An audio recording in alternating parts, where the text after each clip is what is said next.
Hola, ¿qué tal? Muy buenas noches. Me da mucho gusto saludarles. Este es el programa Voces del Derecho, que es transmitido desde la plataforma de INDECAJ y que se celebra cada día miércoles a las 9 de la noche, justamente desde hace un buen tiempo ya, y gracias al apoyo de la maestra Cristina, directora de INDECAJ, quien permite hacer posible este programa. Fíjense que en esta ocasión no nos acompaña mi querido Shell, que es además de los socios iniciadores de este programa. Un saludo para Shell. Esperamos que todo marche muy bien. Pero en esta ocasión, pues ustedes saben, mi nombre es Alma Yesenia Peña y me da mucho gusto estar con ustedes. Saludo con mucho gusto a quienes están en la plataforma de Zoom y también a quienes se van sumando de poco en poco a través de la plataforma de Facebook con nosotros. Muchísimas gracias, muy bonita, bonita y lluviosa noche.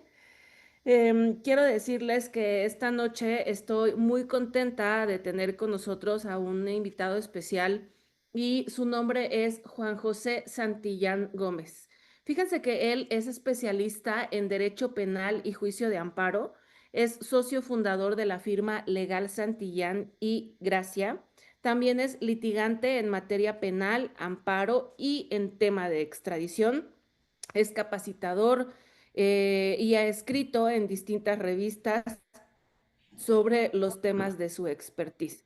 Me da mucho gusto, estimado Santillán, recibirte esta noche y además que, pues bueno, como ustedes han podido ver en la convocatoria de lo que corresponde a la charla jurídica de este programa de Voces del Derecho, es justamente sobre un tema, me parecería, no sé si es un sesgo mío, Santillán, pero ahora nos irás contando, sobre un tema poco abordado, pero sí utilizado, sí aplicado en nuestro país, como es el de extradición. Así que muchísimas gracias por estar con nosotros. Buenas noches, bienvenido.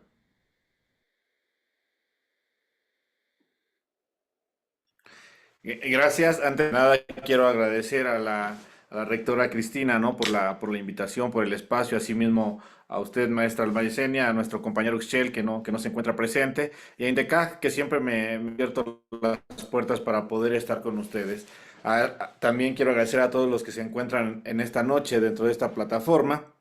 Y como usted lo toca, ¿no? Como bien lo refiere, el tema de extradición en nuestro país es un tema muy poco explorado, es un tema que muy pocos abogados, lo digo de manera muy humilde, muy sencilla, tienen acceso a los procedimientos o a los procesos de extradición. Nosotros tuvimos acceso a un primer procedimiento de extradición hace 6 7 años. Ya de ahí, sucintamente, fuimos teniendo un poquito más de acceso a los procesos de extradición, pero realmente son el conglomerado de abogados que se dedica a la materia de extradición o que tiene contacto con esos procesos es muy poco. Y por eso la información, si nosotros nos damos cuenta, aquí en nuestro país, la información o la lectura que se tenga es muy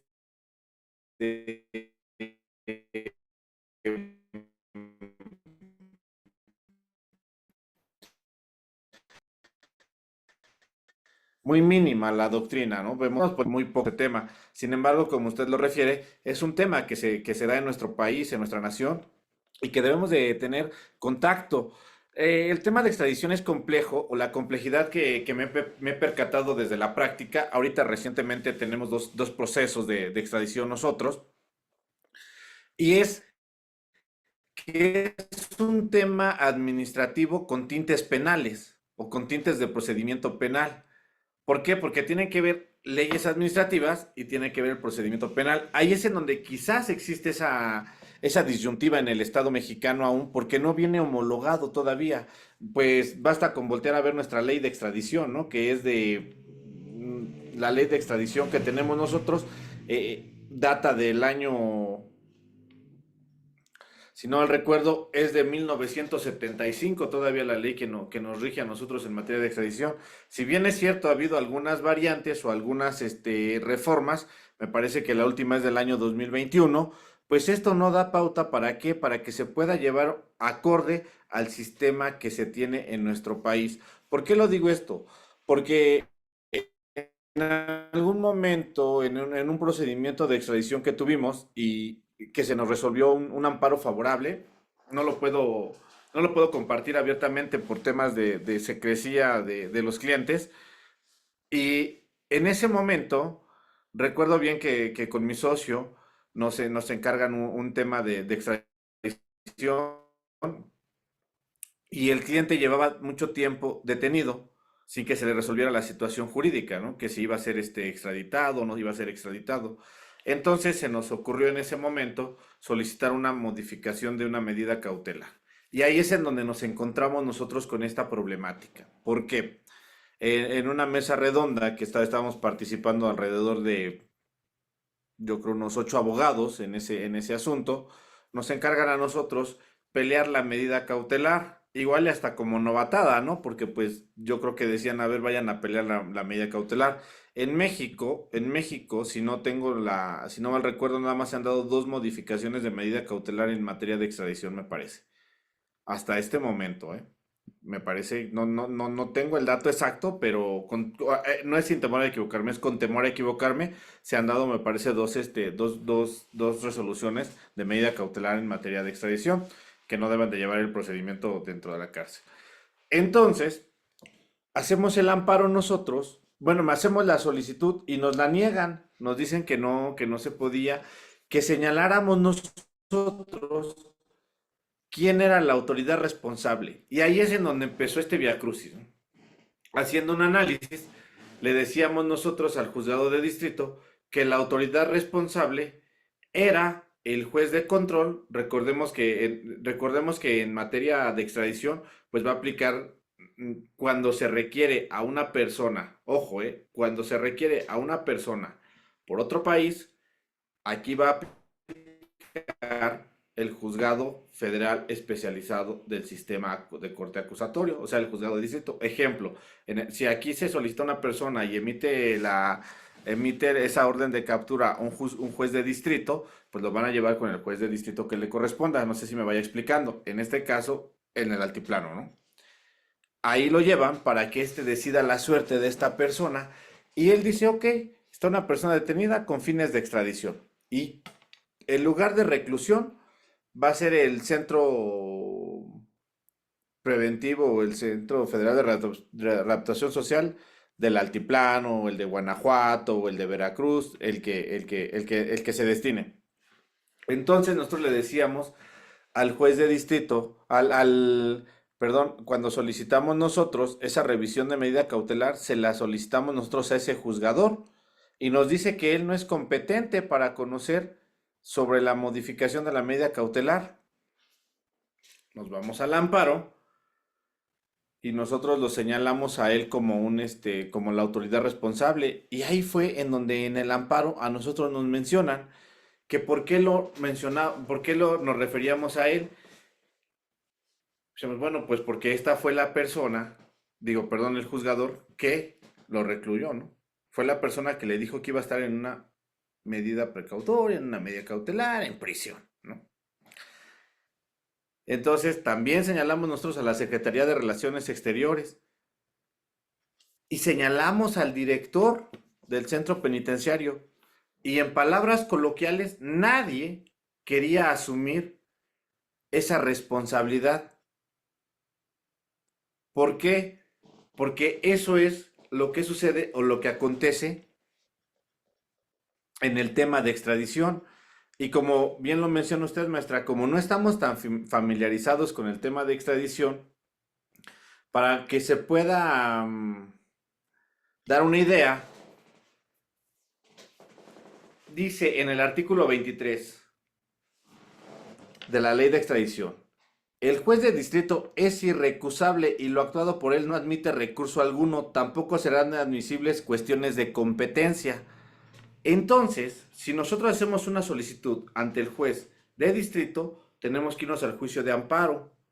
¿Por qué? Porque ahí no va a haber un principio de definitividad, no hay nada que se pueda recusar ante él. Pero aquí lo alarmante es que cuando nosotros estamos ahí, nos mencionan que por qué lo señalábamos como autoridad responsable. Y es aquí esa pregunta que se sigue dando hoy en día dentro en la materia de extradición. ¿Quién es la persona responsable o a cargo de quién está la libertad personal de la persona reclamada? Sí, entiendo, es muy interesante este primer planteamiento que haces porque justamente si nos vamos a la parte conceptual y digamos en un primer piso nos respondiéramos a la pregunta de ¿qué es la extradición? Encontraríamos que es aquel caso en el cual un país, que creo es como el punto al que quieres ir, ¿no? O sea, conceptualmente nos dice, un país entrega a una persona en la que está en alguna fase de detención, tal cual tú lo señalabas, y este país entrega a otro país que es el requiriente a esa persona. Y una de las primeras particularidades que podríamos señalar es que, pues bueno, entre estos países debe de existir un tratado de extradición vigente, ¿no? Y me parece muy interesante también este primer planteamiento que tú haces porque del concepto, digamos, de primer piso, dice un país, pero entonces, ¿quién es, no? ¿Quién al interior de ese país, hablando en el tema de autoridades mexicanas? Y claro, o sea, podríamos pensar, es la Secretaría de Relaciones Exteriores, es la Fiscalía General de la República, es el Poder Judicial Federal o qué está pasando. Pero lo que me parece muy interesante, Santillán, es justamente que pues tú nos compartas de estos casos prácticos que ustedes tienen en el despacho, qué ha ido resultando, ¿no? Porque como ya señalaba, si bien es cierto, la teoría es poca, este tema es poco explorado, pues está fabuloso poder conocer con casos prácticos lo que ustedes han podido vivir. Justamente de esto, Santillán, ayúdanos a entender algo también, por favor. ¿La extradición funcionaría para cualquier delito o es para ciertos delitos en particular que un país nos puede pedir la extradición de una persona? Ok, bien, mira, en el primer punto, ¿no? La extradición, a grandes rasgos, la extradición es el procedimiento mediante el cual podemos decir que un Estado entrega a una persona a otro porque reclama para juzgarla porque cometió un delito. Primero vamos a hablar nosotros de un Estado requiriente y un Estado requerido, ¿no? En este caso, es el que solicita la entrega de la persona y el requiriente, ¿no? El que está siendo solicitado. Sin embargo, vamos a hablar en casos prácticos, ¿no? La mayoría de las personas que han sido aquí en México investigadas están siendo investigadas por un delito de conspiración, que es equiparable al delito de narcotráfico. Entonces, en Estados Unidos se hace una investigación dentro de la cual se tiene esta persona está cometiendo delitos en ese país por medio de una, llamemos delincuencia organizada, etcétera, pero allá en Estados Unidos se le va a llamar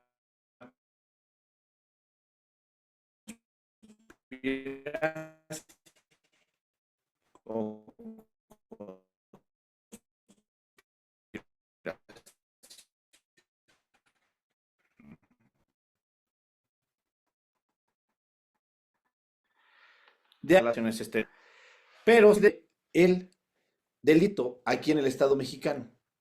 Entonces, en la ley de extradición a nosotros nos establece también que en el artículo 6 se vició el sonido.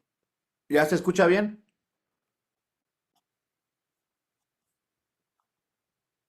A ver, ¿cuál? A ver, ya. Creo que te nos estás congelando un poquito y se está yendo la señal, Santillán. No sé si quieras apagar la cámara un momentito en lo que tal vez se restablece tu conexión. Igual y puedes seguir hablando solo con la cámara apagada y ahorita prendemos. ¿Se escucha bien? Ahí se escucha bien. Ahí. Sí, creo que ahí ya te tenemos de nuevo. Órale, ok. Bueno, miren, vamos a leer nosotros, si pueden ustedes abrir, si tienen a mano ahí en su celular, en donde puedan, abrir la ley de extradición. Y aquí nosotros es en donde vamos a ir partiendo para que se puedan ventilar estas dudas paso a paso. Y dice, el artículo 6: darán lugar a la extradición los delitos dolosos o culposos definidos en la ley penal mexicana si concurren los siguientes requisitos. Tratándose de delitos dolosos que sean punibles conforme a la ley penal y a la del Estado solicitante, con pena de prisión cuyo término aritmético por lo menos sea de 1 año, y tratándose de los delitos culposos considerados graves por la ley sean punibles conforme a ambas leyes con pena de prisión, que no se encuentren comprendidos en alguna de las excepciones previstas por esta ley. ¿Vale? Entonces, ¿qué es lo que debe de pasar en este caso, maestra Yesenia? Debemos nosotros de establecer que deben de ser, uno, delitos dolosos que sean punibles conforme a la ley mexicana y a la del Estado solicitante.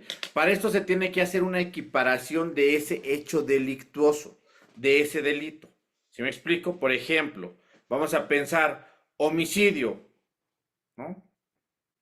Pero ahí en esta particularidad del homicidio, o en este hecho delictivo, si cometió el delito en Estados Unidos, fíjense, o en otro país, va a ser detenido, detenida la persona,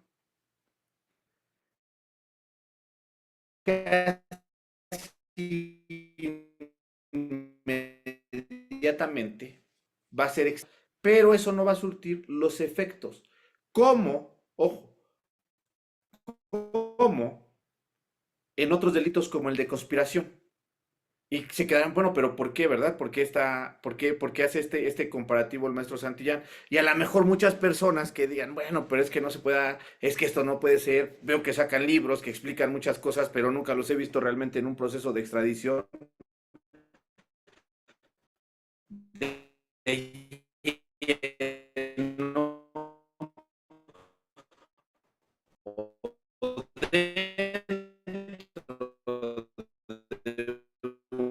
De un proceso. Una cosa es, estás afectando. En este caso sería, vamos a hablar del sistema americano, ¿no? Pero la persona está haciendo y lo está cometiendo desde el territorio mexicano. Y en el otro delito, a lo mejor lo cometió de manera instantánea en el otro país. ¿Sí me explico? Sí, sí, Por eso sí, a es, veces, si ustedes pueden ver, si a veces dicen, es que lo detuvieron y luego lo extraditaron, ¿no? A esta persona. Pero es que no pudo hacer esto, no se pudo amparar, no pudo hacer esto. Porque hay personas que vienen o entran a un país de manera legal, pero cuando se les emite esa orden de captura con fines de extradición, estas personas ya habían cometido el hecho delictivo. Y en el otro hecho delictivo se viene o se arroja una investigación previa para que se haga esa detención. Y las prerrogativas en el Estado mexicano son las que se van a aplicar conforme a la ley de extradición. Entonces, lo que tenemos que hacer nosotros aquí es tratar de delitos dolosos que sean punibles conforme a la ley militante. Tenemos que hacer esa equiparación. ¿Y por qué les pongo este ejemplo de conspiración? Porque quizás es el ejemplo más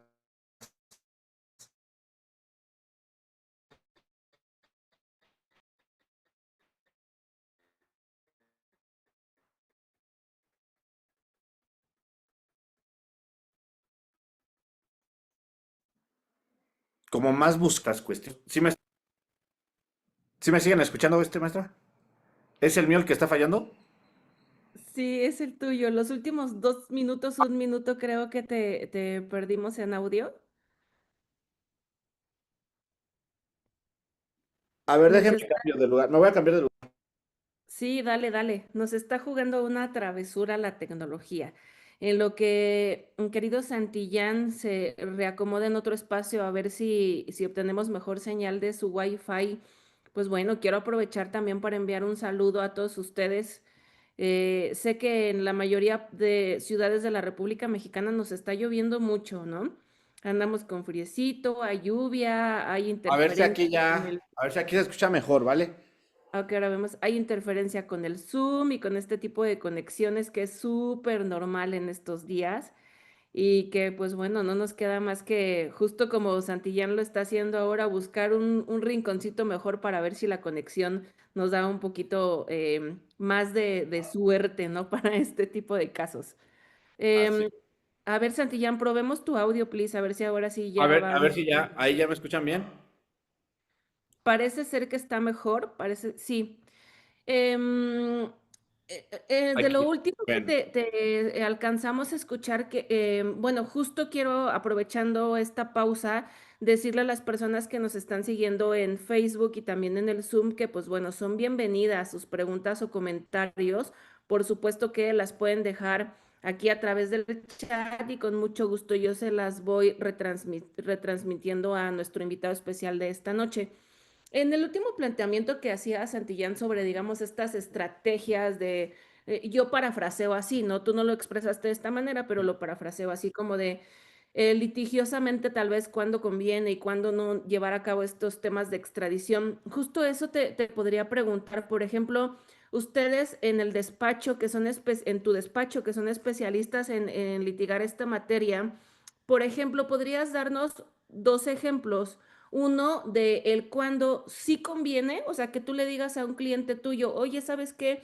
Pienso que en este supuesto sí conviene que te extraditen, no nos opongamos a esto. Y otro caso a donde, pues digamos, no, no nos conviene y vamos a luchar contra de ello, porque me imagino, al menos en mi particular opinión, no todo es tan extremo, ¿no? O sea, sí podríamos, lo Sí. bonito del derecho es que es casuístico y no sé si han tenido ustedes casos así, ¿no? Donde a lo mejor el cliente te dice, sí quiero y tú sugieres que no, o una circunstancia así, no sé si estoy diciendo una locura. Bueno, mira, regularmente me voy a atrever a decirlo de manera muy respetuosa para los clientes que hemos tenido y que cuento con su anuencia para poder expresarme. Ellos lo que le tienen miedo son a las cárceles de Estados Unidos. O sea, si algo le tiene miedo a nuestros clientes es a llegar al al país vecino, ¿no? Expulsados teníamos nosotros ahí tres clientes desterrados. Pero a uno de ellos sí le convenía estar ya en Estados Unidos, porque ya nada más iba a pasar como un año, 6 meses, ¿no?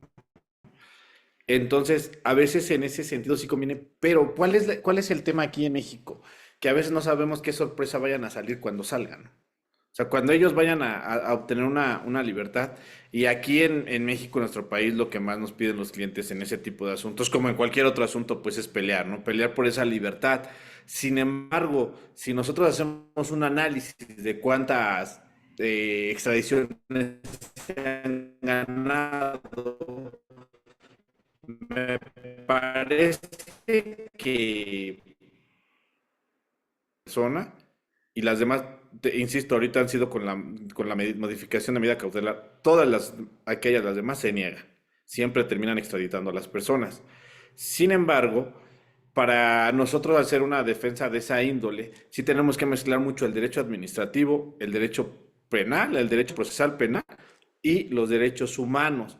Y aquí con lo que pasa de Estados Unidos, cuando extraditan a clientes hacia Estados Unidos, que hay muchas recomendaciones de derechos humanos, de Amnistía Internacional, con base a las cárceles de Estados Unidos. Y el mismo artículo 10 bis de la ley de extradición, pues nos establece, ¿no? Que queda prohibido extraditar a una persona a otro estado cuando haya razones fundadas para creer que estará en peligro de ser sometida a tortura o desaparición forzada, a efecto de determinar si existen razones para suponer que la persona puede ser sometida a tortura. Las autoridades competentes tendrán en cuenta todas las consideraciones pertinentes, inclusive cuando proceda la existencia en el estado de que se trate de un cuadro persistente o sistemático de violaciones manifiestas, patentes o masivas de derechos humanos. Algo que nosotros peleábamos dentro del amparo que estábamos metiendo y que estábamos instruyendo en ese entonces, porque pues a nuestro cliente ya se lo llevaron, se fue con estos personas que extraditaron. Y que más bien que desterraron, no fue ahí ahorita les voy a dar un ejemplo de eso de lo que sucedió. Y es que le decíamos, a ver, cuando llegas a Estados Unidos, obviamente hay una violación de derechos humanos. Y esas violaciones de derechos humanos han sido constantes, han sido reiteradas. Entonces, ¿por qué si la misma ley establece estas circunstancias, por qué te atreves tu Estado a extraditar a una persona cuando se encuentra en este peligro? Y pues no les, pues no nos hicieron tanto caso, ¿verdad? Pues tal es así que ya están ahorita allá. Pero aquí, ¿qué es lo que va a pasar? Aprendan este distingo, porque por ahí veo que muchos, y pues claro, no todos nos equivocamos, somos seres humanos, tenemos errores, no podemos ser perfectos. El derecho, debemos estar en constante aprendizaje. Pero un abogado, que tuvimos una reunión nosotros, recuerdo, en Guadalajara, con a unos abogados que vinieron de allá para empezar a cuadrar el tema, nos decía, el abogado de Guadalajara, es que los extraditaron y se les deben de respetar todos estos derechos. Y ahorita están ellos, están en un panorama que podría ser hasta una pena de muerte, ¿no? Porque los declararon o se han declarado como terroristas. Entonces, ¿qué es lo que pasa o lo que sucede? Recordemos que si una persona fue expulsada del país, no va a tener todas las prerrogativas del respeto que debe de establecer la ley de extradición. ¿Qué es lo que pasa? Cuando a una persona la extraditan y el artículo 10 de la ley de extradición, en su fracción quinta, dice, si el delito que se impute al reclamado es punible en su legislación hasta con la pena de muerte o alguna de las señaladas en el artículo 22 constitucional, solo se impondrá la de prisión o cualquier otra de menor gravedad que esa legislación se fije para el caso, y ya sea directamente o por sustitución o conmutación. Pero aquí es lo que nosotros le explicábamos al abogado, al colega, ¿verdad? Al compañero. Es que ellos no se fueron extraditados, ellos se fueron expulsados. Entonces, por eso, si nosotros podemos, nos acercamos tantito a ver qué es lo que está sucediendo en esas audiencias en Estados Unidos. Doctor, ah, a ver, ahorita esta pregunta, espérame. Y si a esta persona le podría solicitar la fiscalía la pena de muerte? Claro que podría. ¿Y se podría dar? Claro que se podría dar. ¿Por qué? Porque estas personas no fueron extraditadas, fueron expulsadas. Y ahorita se está peleando para meter nosotros, Corte Interamericana de Derechos Humanos, para meter muchas cuestiones, pero recordemos que Estados Unidos, pues, no va a respetar lo que digan los instrumentos internacionales. Y bien, a ver, dice Edna Privada. Santillán, entiendo que en el caso que tú estás ejemplificando, propiamente el gobierno mexicano no envió a esas personas a Estados Unidos bajo la figura de extradición, ¿no? O sea, políticamente se utilizó un discurso distinto y de ahí que, no sé, o sea, evidentemente es el punto de ataque a donde quieren ir ustedes en el tema de protección de los derechos humanos porque hay un limbo. O sea, el gobierno mexicano dice no fue extradición, pero propiamente ya están en otro país y además para vivir condiciones incluso más complicadas de las que estaban viviendo en México, ¿no? Ese es el problema también que se tiene. Ese es el problema y el eje que ahorita apenas acaban de tener a una persona, insisto, un cliente, ahorita lo quieren igual, ¿no? Traer la solicitud de extradición, obviamente pues ya lo amparamos, ahorita les explico un poquito del procedimiento, cómo es, porque se llama por eso generalidad es esta charla. Pero ese es el problema que ahorita se tiene, que realmente no se sabe qué es lo que va a suceder allá, no sabemos qué es lo que está aconteciendo allá. Y pues como abogado, pues muchos abogados también ahorita tienen el temor de que el día de mañana se hagan vinculaciones, etcétera, etcétera, ¿no? ¿Por qué? Porque A diferencia del sistema anglosajón, aquí pareciera que defender a cierto tipo de personas, pues te hace a ti ser partícipe de algún hecho delictivo, cuando no es así. Uno únicamente se dedica o se tiene que enfocar a defender a su cliente. ¿Por qué? Porque para eso es que nosotros nos preparamos arduamente. Sin embargo, pues el Estado mexicano en materia de extradición ahorita y en materia de derechos humanos, pues se está viviendo una cuestión muy compleja. Y no se diga con la reforma que se dio con la reforma del artículo 19 constitucional. Ahorita a nosotros sí nos otorgaron la suspensión la suspensión en materia de extradiciones de plano para que no se extradite a la persona por medio del juicio de amparo indirecto, pero no vamos a poder pelear ahorita una modificación de medida cautelar. O sea, no va a haber por dónde nos podamos nosotros meter. Si bien es cierto, ya acaba de sacar una jurisprudencia, ¿no? Bueno, se resolvió un amparo del Centro Norte, en el cual se está volviendo a abrir ese panorama el día, dentro de 8 días, si no me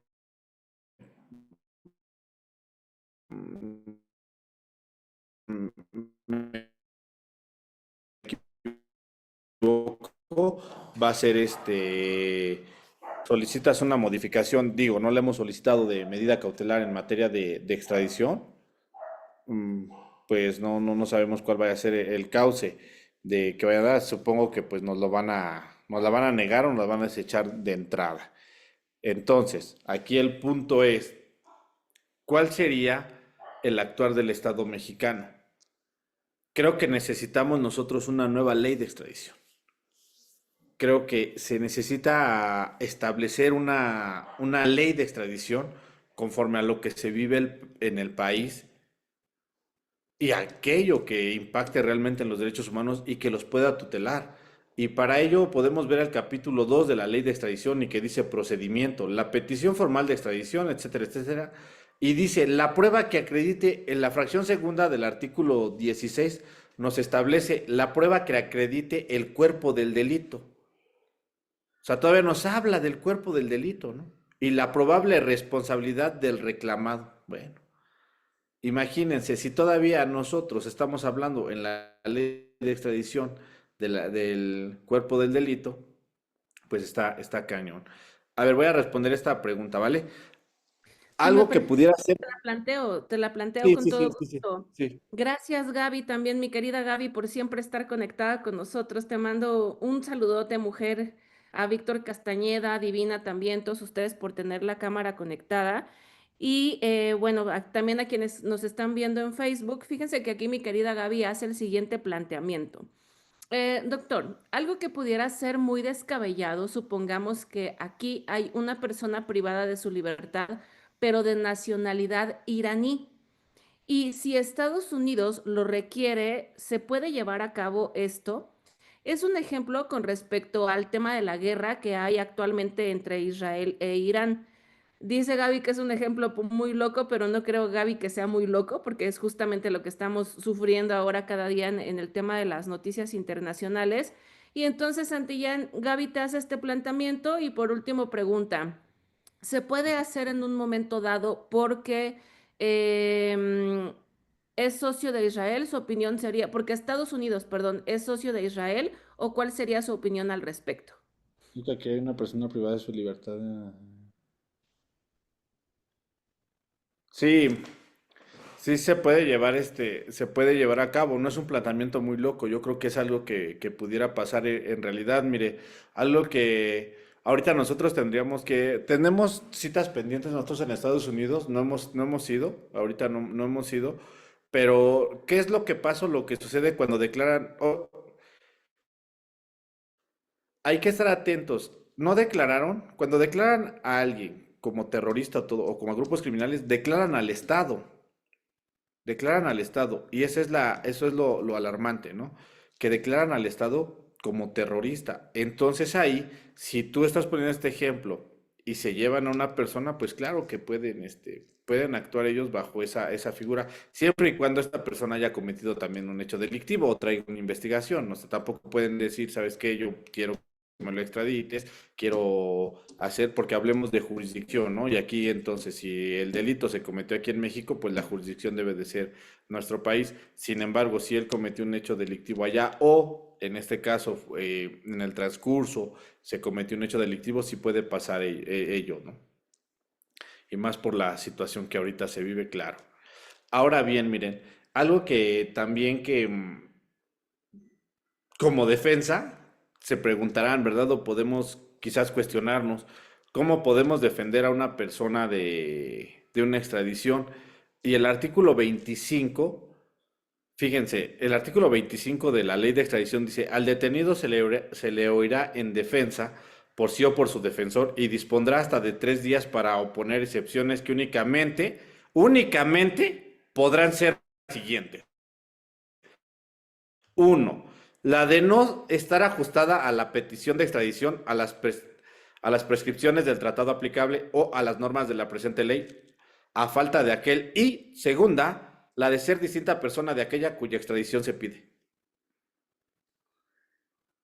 O sea, es la única manera de que puedes tú defenderte o plantear excepciones en extradición. El reclamado dispondrá de 20 días para aprobar sus excepciones. Este plazo podrá ampliarse por el juez en caso de ser necesario, dando vista previa al Ministerio Público dentro del mismo plazo. El Ministerio Público podrá rendir las pruebas que estime pertinentes. Aquí hay algo, y creo que muchos hemos escuchado o nos hemos dado cuenta, nos hemos percatado, porque siempre en materia de extradición dice no es la persona, ¿no?, que se busca. ¿Y por qué metemos una prueba en materia de fisionomía, en materia de antropología forense, en materia de que se dice? Pues porque nada más tenemos estas dos excepciones para podernos defender. Por eso yo creo que ustedes han escuchado mucho de que es que dicen que no es la persona que estaban buscando para extraditar. Es que eso es lo que sucede en la praxis. Sin embargo, aquí lo que se debe de hacer también ya es un derecho amplio, un derecho en una interpretación más allá de lo que dice esto. ¿Por qué? Porque si aquí nos está estableciendo que al detenido, dice que serán dos excepciones. Pero ¿qué pasa con el artículo 20 constitucional, apartado B? Y con el artículo 117 del Código Nacional de Procedimientos Penales.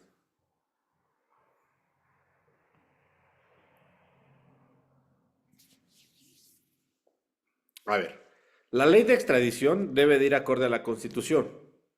Y si nosotros estamos ante un juez de distrito, el juez de distrito, pues obviamente está, si bien está despachando con la ley de extradición, pero se debe de someter también al Código Nacional de Procedimientos Penales, ¿no?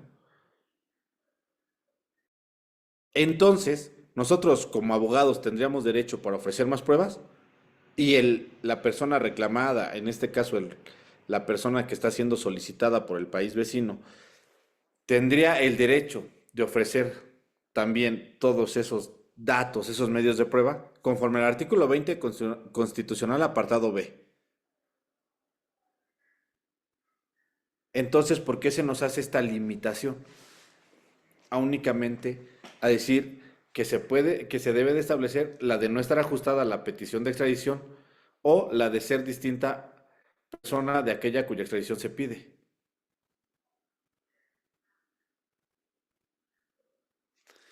Pero insisto, como es un tema que quizás es un poquito, no es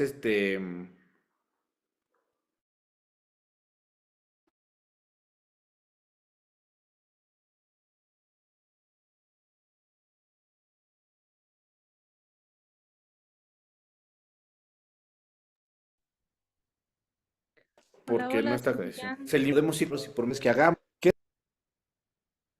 Sí, la escucho, la escucho. Es que te volvimos a perder en los últimos segundos.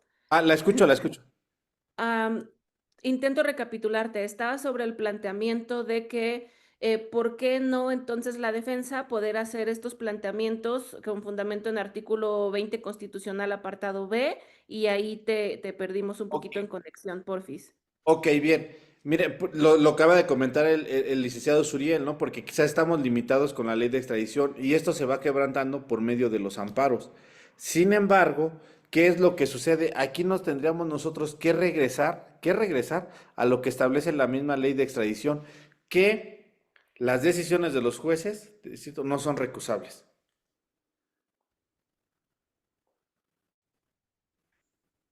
Si ya nos dice, ¿sabes qué? Esto es lo que establece la ley de extradición. No, pero es que ahorita en estos momentos quizás te mete un recurso de revocación. No, pues ¿en dónde? No, pues vamos al juicio de amparo. Pero todo esto se tiene que alegar dentro de este procedimiento al inicio para que nosotros lo podamos hacer valer en el amparo indirecto. ¿Sí me explico? Que tengamos que meter cuando ya se haya dicho que sí se va la persona, que queda detenida con fines de extradición, para poder pelear esa cuestión. Ahora bien, aquí también hay algo que nos establece el artículo 28, que dice, si dentro del término fijado en el artículo 25 el reclamado no pone o consciente expresamente en sus 33 días emitir su opinión. El artículo 29 dice, el juez remitirá con el expediente su opinión a la Secretaría de Relaciones Exteriores para que el titular de la misma dicte la resolución a que se refiere el artículo siguiente. El detenido, entre tanto, permanecerá en el lugar donde se encuentra a disposición de esa dependencia. Para que nada más se den una idea de lo engorroso de lo de que es nuestra ley de extradición, ¿no? Dice, el juez remitirá con el expediente a la Secretaría de Relaciones Exteriores para que el titular de la misma dicte resolución a que se refiere el artículo siguiente. El detenido, entre tanto, permanecerá en el lugar donde se encuentre a disposición de esa dependencia. La Secretaría de Relaciones Exteriores, en vista del expediente y de la opinión del juez, dentro de los 20 días siguientes resolverá si concede o rehúsa la extradición. Entonces, aquí ya nosotros nos vamos a un tema en donde ya es administrativo. Oye, Santillán, y perdón, te interrumpo. Antes justamente de que ahora nos expliques esta parte del procedimiento administrativo, acabas de leer, y en los 20 días la autoridad resuelve. Yo te pregunto, en esta práctica que ustedes tienen, ¿sí resuelven en 20 días o también es algo súper romántico que tenemos en la letra muerta ahí? Pues, la más rápida que yo he visto fue de alguien, de un personaje que puta, llegó y como a la semana lo volaron. Ah, no resuelven en 20 días. O quizás te vayan a emitir la respuesta, ¿no? Pero ahí es en donde ya empieza este juego, ¿no? De la defensa, que el amparo, que el recurso de revisión, etcétera, etcétera. Ya es en donde ya se empiezan a hacer estas cuestiones y por eso se van alargando los tiempos. Pero no te resuelven no, o sea, no he visto una que la resuelvan así en los 20 días. O sea, esto es algo que nada más. Pero aquí es en donde, miren, es en donde empieza la problemática que les explicaba. A ver, si ya esta persona fue detenida con fines de extradición, y aquí nos están hablando de todo esto, y esta persona fue recluida en un centro penitenciario federal, ya el que sea, ¿quién debe de decidir? ¿Quién debe decidir sobre su libertad personal?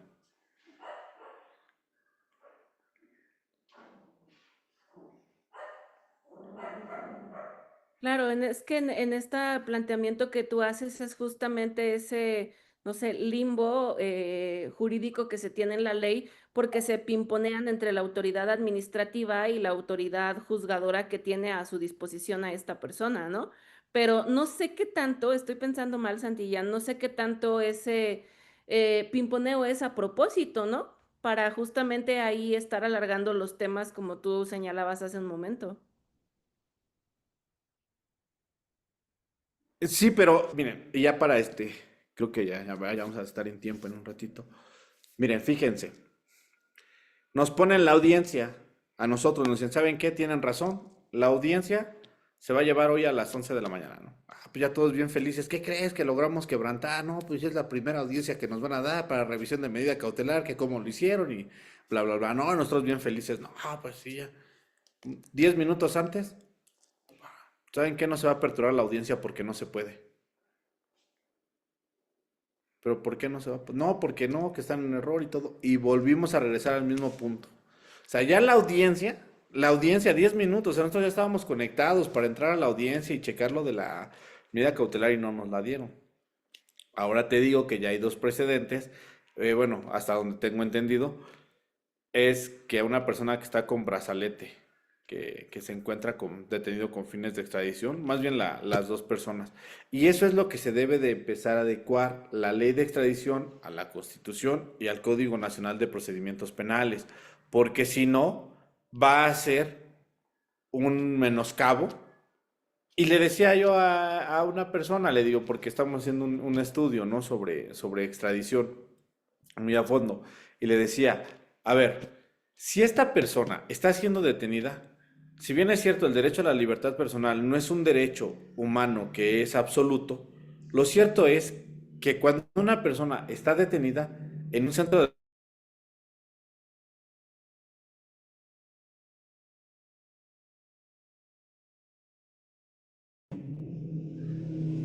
aglomerado con el que está, ¿por qué a alguien sí le puedes dar una revisión de medida cautelar y a otras personas no?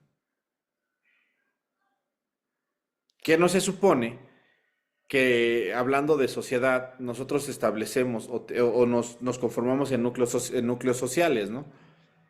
Y la comunidad penitenciaria es un núcleo social. Y esas personas que están dentro de ese núcleo social tienen los mismos derechos, que se les llaman o se les denominan derechos adquiridos.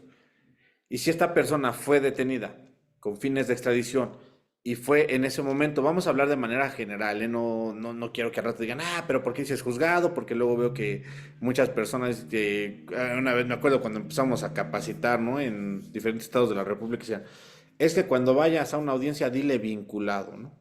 Es que cuando vayas detenido, dile imputado. Bueno, a ver, si una persona fue en ese momento ya sometida ante un juzgado de distrito, pero que está con el sistema de corte acusatorio oral penal, y este juzgado fue la persona que lo sometió a esa medida cautelar, que esté detenido con fines de extradición, pues esta persona ya adquirió esos derechos. Y esta persona tiene todos los derechos y todas las prerrogativas que marca la Constitución y que marca el Código Nacional de Procedimientos Penales. Luego entonces, ¿por qué se debe de hacer ese distingo de que una persona no puede pelear por su libertad conforme a la figura de la medida cautelar y otras personas sí? Esa es la interrogante que ahorita se tiene. Y ahora bien, ¿quiénes son las personas que van a determinar? La Secretaría de Relaciones Exteriores, el juez de distrito. En algún momento yo hasta le dije, bueno, a ver, de manera burda, ¿no? Le digo, pues vamos a solicitarle la medida cautelar, la modificación al director del centro preventivo. Y me decían, pero ¿cómo se la vamos a solicitar al director del centro preventivo? Le digo, pues nada más haz le decía a mi compañero, nada más haz una interpretación amplia. ¿Quién lo está cuidando? ¿Bajo de qué vigilancia está? Si nadie quiere hacerse cargo de una persona o nadie quiere decir, no, es que yo no puedo determinar eso porque está a disposición de la Secretaría de Relaciones Exteriores. La Secretaría de Relaciones Exteriores, con todo respeto que se merece nuestra autoridad, pues no va a decidir la suerte de una persona, porque en dónde nos vayan a dar o dónde nos darían una audiencia para modificación de medida cautelar. Esas son las cuestiones que se ven en el día a día en esta materia bueno, en este procedimiento de extradición. Y pues Interesante, Santillán. Y fíjate que ha causado interés, particularmente también retomo algún comentario que hay en Facebook sobre estas cuestiones, bueno, sobre este punto de que tú has citado durante tu intervención a esta ley de extradición. En lo que tú nos explicabas un poco, yo estaba consultando aquí, quiero compartir lo siguiente, también un poco a manera de encaminarnos al cierre de esta participación. Te hago el preámbulo para luego lanzar otra pregunta que está hecha aquí en el chat también. Encuentro que la ley de extradición para México Es del año 1975 y su nombre completo es Ley de Extradición Internacional. Fue publicada en nuestro Diario Oficial de la Federación el 18 de mayo de 1975. Yo no había nacido ni estaba pensada todavía y esta ley ya estaba así. Algunos datos clave de este ley es que es una ley federal de aplicación supletoria cuando no hay normas específicas en cuanto a un tratado. Se compone de 37 artículos y voy sobre este punto, querido Santillán, estos dos últimos. Uno es la de las leyes que más, es de las leyes que menos reformas ha tenido y es de las menos discutidas para su modernización y complementan lo dispuesto en nuestra Constitución en el artículo 119 y otros tratados internacionales. De ahí que la pregunta de Suriel, y me uno a esta inquietud también, es, ¿cómo es posible que tengamos una ley tan antigua de una data tan, perdón que digo esta palabra, no esta expresión, pero que sea tan vieja y que según yo he visto, por ejemplo, en las noticias en el día a día y de lo que tú nos compartes de la experiencia en el despacho de ustedes, se está utilizando mucho la extradición, cada vez más, ¿no? Ya sea bajo este nombre correcto de extradición o el nombre político que criticábamos, ¿no? Hace un momento, pero ¿por qué si es una figura así utilizada y está ocurriendo esto? ¿Por qué consideras tú, es la pregunta de Suriel también, que no se le ha metido mano a esta ley y es justamente, como se expresa así, de la menos modernizada? A tu opinión. Híjole, mira, es una pregunta bien complicada. De hecho, para llegar a un proceso de extradición, híjole, sí. A ver, para dar la respuesta que no vaya a sonar a egolatría, no, no quiero sonar a egolatría, no quiero. El núcleo es muy cerrado, muy. Simplemente para llegar a procesos penales federales fuertes es muy cerrado. Para llegar a extradición, ni se diga. O sea, para llegar a extradición es todavía lo doble de cerrado, ¿no? O sea, entonces, muchos abogados pues no están como a la luz, a la vanguardia, ¿no? Y lo digo de manera respetuosa, ¿no? Y si lo quieren tomar bien, si no, pues vale, madre, ¿no? También, o sea, no me importa, ¿no? Entonces, ¿por qué? Porque yo les decía, a ver, ¿por qué no le dan más apertura a las personas? ¿Por qué no le dan más apertura? Te lo digo así, literal. Cuando te dan un proceso de extradición, casi, casi te lo dan en. Bueno, a mí me ha tocado que casi el expediente te lo entregan en una caja. O sea, y los clientes. A los clientes no les gusta que ventiles el proceso. O sea, a los clientes no les gusta que la faramaya, no les gusta, o sea, aunque estén buscados, todo eso no les gusta que sepan. Entonces, ¿qué es lo que sucede? Que muchos abogados, yo me percato cuando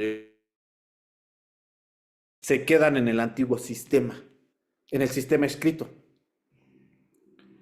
Entonces, como no se percatan de esa transición, y tú lo sabes, Yesenia, hasta este momento todavía hay abogados que se resisten al cambio, todavía hay abogados que todavía se siguen resistiendo al cambio. Entonces, cuando llegamos nosotros y llegan otros despachos y despachos muy fuertes, muy poderosos del país en materia de extradición, es que se dan cuenta que se debe dar una apertura más amplia. Y cuando empezamos a leer la ley, como tú les digo, oye, ¿cómo puede ser posible que tengamos una ley de 1975? Pero ¿qué es lo que pasa? Que se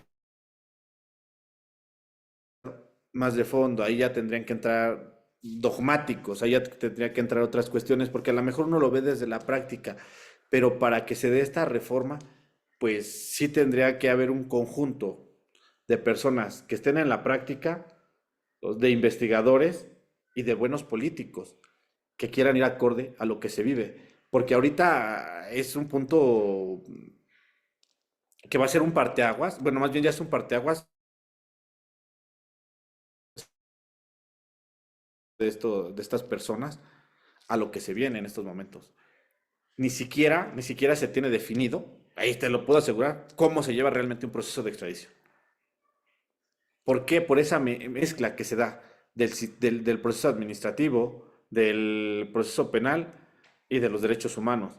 Entonces, aquí, ¿Por qué no se ha dado una reforma? Yo creo que se debe dar esa combinación de estos tres factores para que se pueda dar una reforma, presentar una iniciativa y además es una ley muy pequeña, ¿no? Es una ley de 37 artículos, como tú lo mencionas.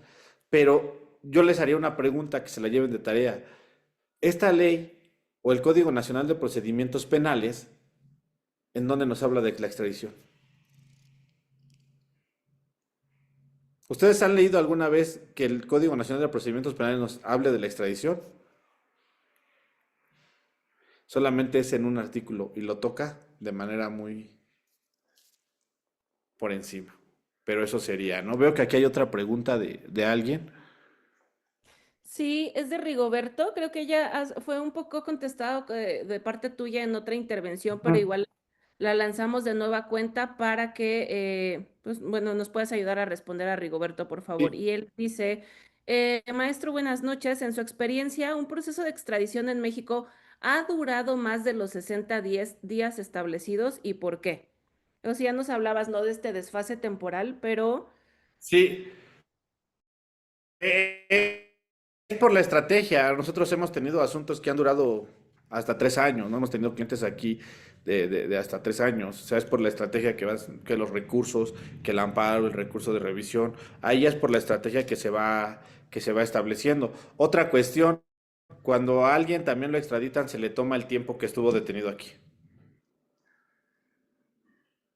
Cuando a alguien lo extraditan, se le toma el tiempo que estuvo dentro de la cárcel de aquí. O sea, que estuvo aquí en Centro Carcelario. Dicen algunos que entre más lagunas mejor. Híjole, Betty, pero aquí en este tema, pues, mira, siempre y cuando las lagunas sean para beneficiar, pero aquí en este de extradición.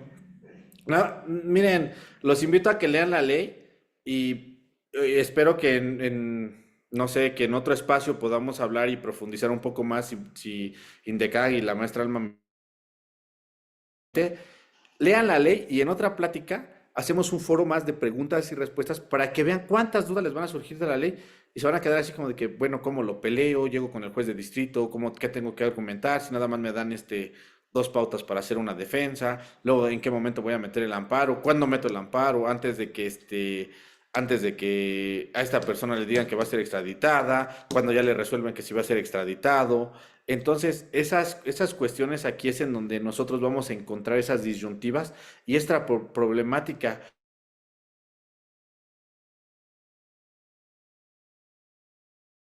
siempre es bueno innovar. ¿Por qué no pensar aquí de los grandes maestros que tienen ustedes? Veo que está nuestro compañero Rodolfo de la Guardia, ¿no? Veo que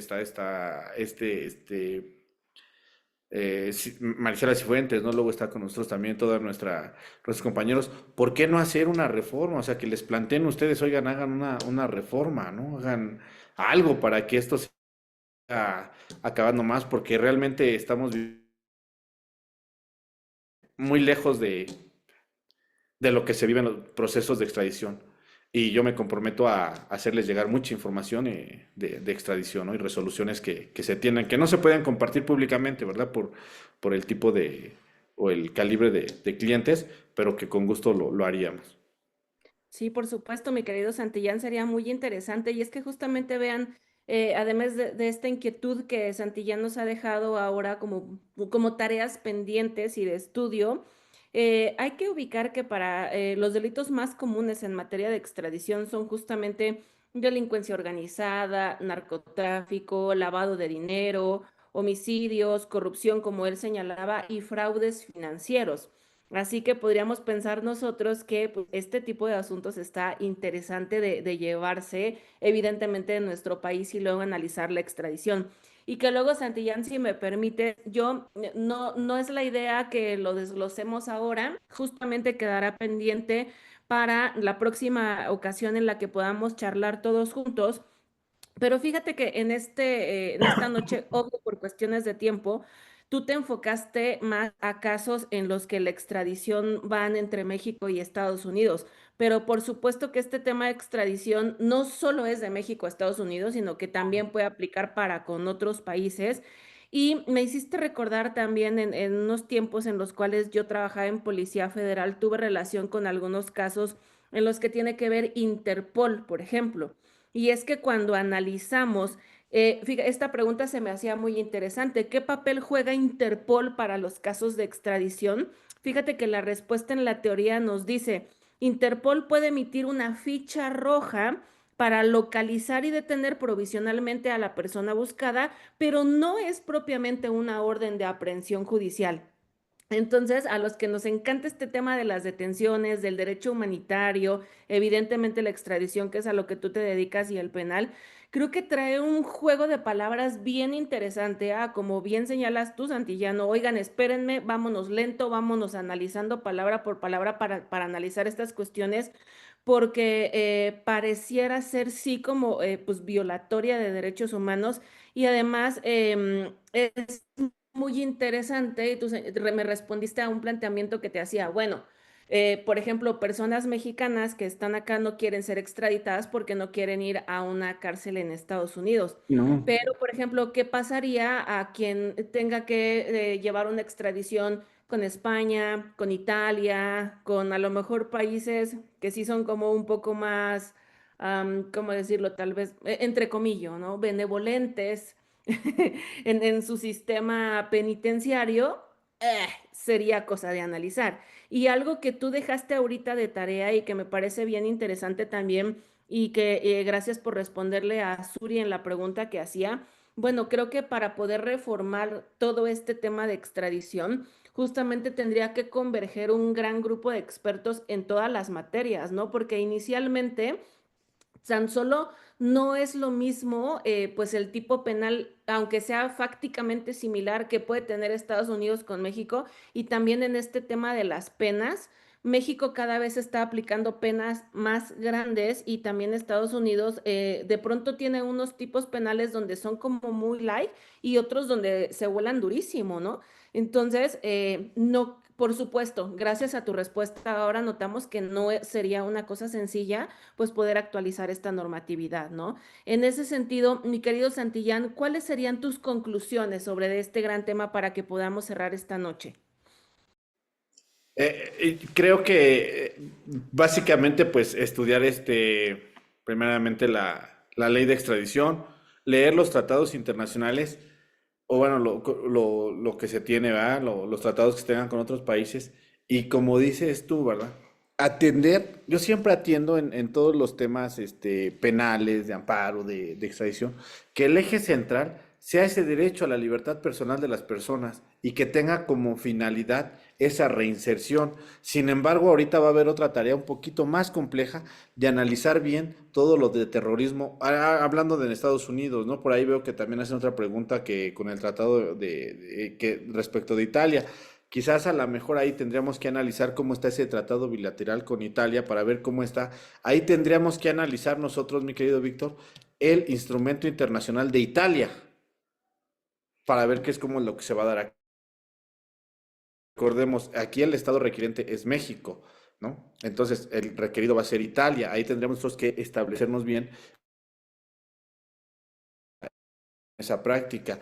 Lo que tú tocabas también de lo de la Interpol, exactamente, la Interpol no va a gestionar directamente esto, sino es una cooperación. Y nosotros tenemos aquí un abogado al cual yo admiro mucho en México, que ha sido el único abogado que ha cancelado una ficha roja, ¿no? De la Interpol y fue en un asunto muy grande que se estuvo ventilando sí, en Portugal me parece. Entonces, pues eso, estudiar no nos queda más que seguir preparándonos, ¿no? Como abogados creo que debemos de seguirnos preparando, pero más allá, disfrutar de lo que hacemos y apoyarnos entre nosotros como grupo, como equipo, como estar más unidos, ¿no? No ser,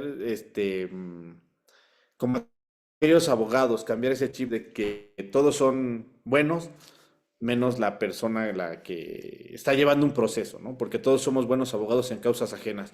Creo que si cuando nosotros cambiemos y sumemos desde el lado de la humildad, desde el lado de ese grano que podamos aportar, el sistema va a mejorar. Pero si seguimos nosotros confrontándonos como abogados y en esa pelea de egos, pues creo que nunca vamos a poder lograr consolidar un estado de derecho, pero yo los invito a que reflexionemos siempre a ser mejores seres humanos, a ser mejores personas y a que dejemos la vanidad y la egolatría a un lado.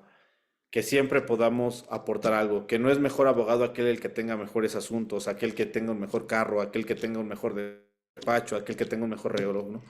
Yo creo que ser una mejor persona con valores es lo que va a aportar a la sociedad.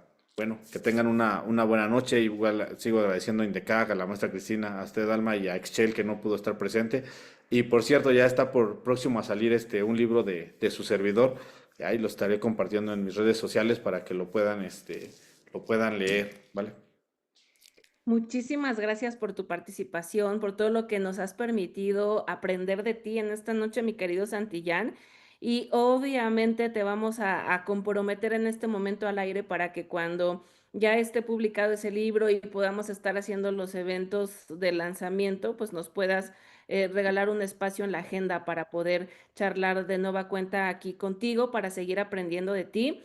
Nos has dejado mucha tarea, eso es algo que me encanta y que además yo quiero reconocer de ti la pasión con la cual, la pasión que se te denota para hablar del tema y que eso es lo bonito, porque miren, si hiciéramos las cosas que nos aburren en la vida o lo que no nos gusta, qué feo sería esto, ¿no? Así que vamos a tomar en cuenta eso, a imprimir pasión a lo que hacemos. Muchísimas gracias porque súper noche, súper lluvioso este tema, pero están aquí conectados. Divina, Víctor, mi querida Gaby, Alex en Facebook, bueno, Graciela también a todos. Bueno, antes también de cortar, Santillán, me están pidiendo tus redes sociales en Facebook. ¿Te es posible compartir algún dato de contacto, por favor? Ya ahora sí ya tengo Facebook. Estuve como 2 años sin Facebook. Ya te... Santi Juan, así aparezco como Santillán Juan. Así. Santillán Juan Grace, ahí tienes el dato. Y si no, también, luego que puedas, mi querido Santillán, te metes a esta charla, porque además sepan todos que se queda grabada en la página de Facebook de Indecaj, así que pues por ahí también podemos seguir en comunicación, ¿vale? Que tengan Sí. una extraordinaria noche. Saludos a Shell también. Saludos a nuestra directora, la maestra Cris, a todos en controles técnicos. Gracias por tenernos esta noche. Oigan, mañana juevesito, 8 de la mañana, tenemos programa Café con Derecho. Vamos a tener de invitada especial a la maestra Carla Prat. Y hoy, ya ubicaron que hoy es 18 de junio. El 18 de junio del año 2008 tuvimos la reforma constitucional justamente sobre el proceso penal acusatorio que ha citado mi querido Santillán en su intervención. Pues bueno, mañana con la maestra Cris y con Carla Prat haremos muy brevemente un recorrido, un análisis de lo bueno y lo malo a los 17 años de implementación del proceso penal acusatorio en México. Así que están convocados, convocadas todos para que mañana a las 8 de la mañana, ya saben, se vienen con su taza favorita y con un cafecito, por favor, su cafecito de preferencia. Vamos a platicar, ¿ok? En Café con Derecho, tu cita legal con shot extra de aprendizaje jurídico. Así que, extraordinaria noche, nos vemos tempranito. Gracias, Santillán, un abrazo para ti, gracias para todos, bonita noche y hasta la próxima.